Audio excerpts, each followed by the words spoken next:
Ada orang itu yang pada saat dia disakitin, pada saat dia mendapatkan omongan tidak enak dari orang lain, pada saat dia merasa dikecewakan, itu dia tidak teriak loh. Dia tidak memberontak, dia tidak menjawab, tapi diam. Bukan berarti dia tidak mampu menjawab, bukan berarti dia tidak mau untuk mengklarifikasi, atau bukan berarti dia tidak mau membalas apa perkataan orang lain, tapi dia sudah cukup penuh di dalam pikirannya. Dia sudah cukup bisa berdamai dengan pikirannya. Bukan berarti dia tidak bisa memberontak gitu ya. Kadang orang seperti ini malah sebenarnya bahaya. Mumpul banyak perkataan-perkataan dari orang lain tidak enak, muncul banyak, sudah jelas di dalam pikirannya itu sangat terkonsep sekali bagaimana orang lain bicara tentang dia, bagaimana orang lain mencemooh dia, bagaimana drama yang dilakukan banyak orang kepada dia, tapi dia tidak mampu mengeluarkannya dan kayak terkunci itu di dalam mulutnya. Akhirnya dia memilih untuk diam. Orang seperti ini pernah nggak kamu temuin, atau mungkin kamu sendiri? Pada saat orang di luar sana penuh dengan drama, penuh dengan tarik ulur, penuh dengan pembicaraan-pembicaraan yang mungkin menguras energi tapi tidak penting, dan itu menyeret kamu masuk ke dalamnya, dan ternyata kamu lebih memilih diam daripada ikut berdrama dengan mereka. Orang seperti ini sudah penuh di dalam dirinya. Dia sudah merasa dirinya penuh dengan pernah jatuh sejatuh-jatuhnya. Dia pernah merasa dirinya sudah muak dengan kondisi-kondisi yang seperti itu, dan dirinya merasa bahwasanya tidak penting lagi saya mengonfirmasi atau mungkin saya menjelaskan kepada orang lain tentang apa yang dituduhkan kepada saya. Dan malahan orang-orang seperti ini kadang dia dianggap oleh temannya atau mungkin oleh orang lain juga, kok bisa ya dia tenang seperti itu, kok bisa ya dia diam, kok bisa ya dia tidak merespon, padahal dia sudah diperlakukan seperti itu. Sekali lagi, bukannya dia tenang sebenarnya. Di dalam hatinya ini bergejolak, di dalam hatinya ini dan pikirannya ini sangat riuh sekali. Tapi dia sudah terbiasa, tapi dia sudah belajar dari pengalamannya sendiri, dari ilmu yang dia dapatkan, bahwasanya dikeluarkan pun, teriak pun akan percuma, karena pandangan orang lain itu hanya berdasarkan sebatas apa yang dia tahu di luar dirinya, di luar diri kita, tidak sangat dalam mempelajari bagaimana seseorang ini bersikap, bagaimana seseorang ini bereaksi. Mereka hanya membaca di luarnya saja, makanya dia memilih untuk diam. Bukan berarti dia tenang, bukan berarti dia tidak mempunyai luka, bukan berarti dia tidak mempunyai masalah. Bisa jadi masalahnya, lukanya, pengalaman buruknya lebih pahit daripada pengalaman yang selama ini kamu tahu. Orang-orang seperti ini tidak membutuhkan solusi.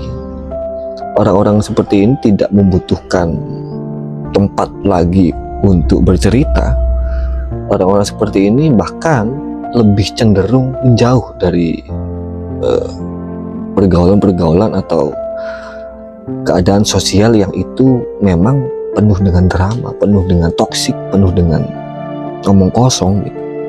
Bukan kok dia itu tidak mau untuk bersosialisasi, bukan, tapi dia lebih berhati-hati lagi untuk memilih mana orang yang benar-benar bisa saya ajak ngobrol, mana orang yang itu real ngobrol, mana orang yang hanya drama, hanya di mulut saja, mana orang yang toksik. Dia lebih berhati-hati untuk memilih itu.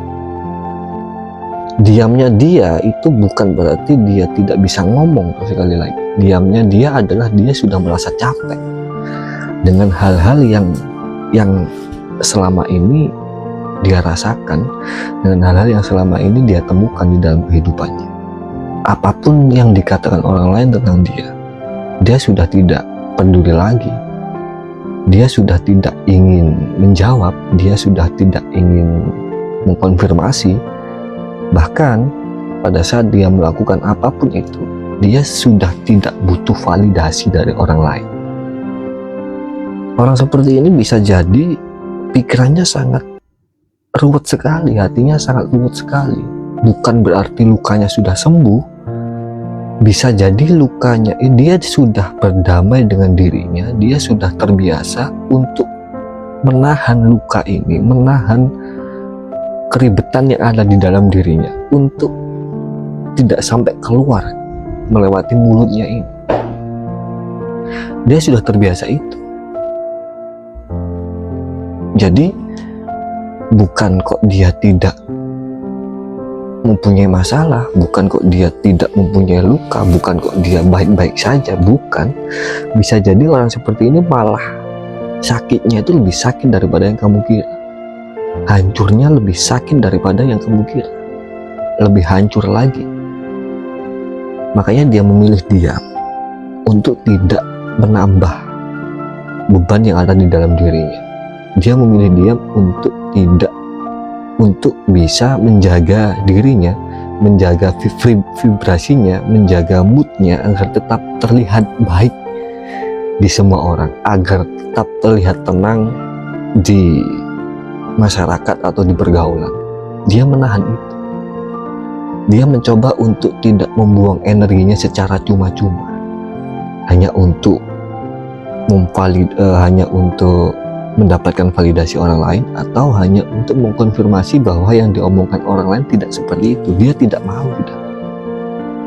karena dia sudah mempunyai pemikiran, apapun yang orang lain pikirkan tentang saya, apapun yang orang lain katakan tentang saya, itu hanya mungkin sehari 2 hari. Selebihnya dia sudah lupa. Pada saat ada orang membicarakan tentang dia di tongkrongannya, membicarakan negatif tentang dia, itu mungkin ya hanya di tongkrongan itu. Setelah itu, selesai nongkrong, mereka pasti sudah pusing dengan urusannya masing-masing. Entah itu urusan rumah tangganya, entah itu urusan pekerjaannya, entah itu urusan lain-lain. Jadi tidak selalu membicarakan kita. Dia membicarakan kita itu hanya pada saat dia nongkrong, mungkin sejam 2 jam, setelah itu bahas yang lain. Jadi orang seperti ini, dia juga merasa bahwasanya dia tidak terlalu penting untuk menjadi omongan orang lain. Pernah nggak kamu mencari atau mendapat atau bertemulah orang seperti ini? Pada saat kamu bertemu orang seperti ini, sekali lagi jangan menganggap dia tidak punya masalah. Dia sudah bisa berdamai dan menekan egonya, menekan amarahnya, menekan lukanya agar tidak keluar di permukaan.